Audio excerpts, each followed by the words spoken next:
Viral truk ugal-ugalan ngebut terobos barikade, nyaris tabrak petugas Dishub. Detik-detik truk langgar aturan dengan menerobos penertiban jam operasional di depan tempat khusus parkir truk di Ngawen, Sidayu, Gresik, Jumat, 7 Maret 2025, sore.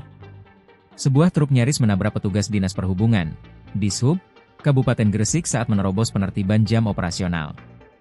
Aksi ugal sopir truk ini terekam kamera CCTV yang viral di media sosial. Petugas Dishub Gresik sampai lari menghindari truk, karena akan ditabrak, truk yang melanggar, saat menegakkan aturan jam operasional di tempat khusus parkir, TKP, di Desa Ngawen, Kecamatan Sidayu pada Jumat, 7 Maret 2025, sekitar pukul 16.40 waktu Indonesia Barat.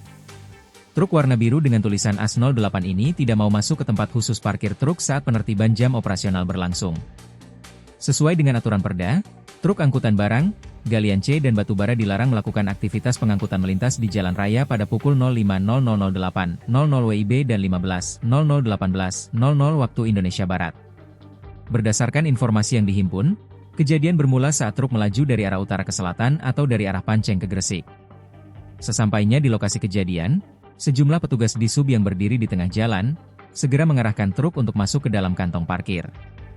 Namun alih-alih menurut, sopir truk tersebut justru tancap gas dan menerobos barikade petugas.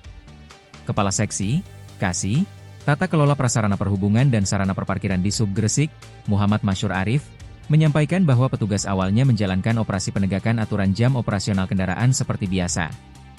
Tiba-tiba ada truk tak mau masuk ke area parkir dan menerobos hadangan petugas. Pria yang akrab disapa Arif ini menambahkan, sopir truk langsung melarikan diri. Untuk itu, pihaknya sudah berkoordinasi dengan aparat kepolisian Polres Gresik.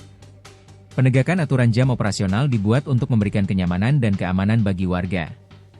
Jadi mari kita patuhi bersama, ucapnya.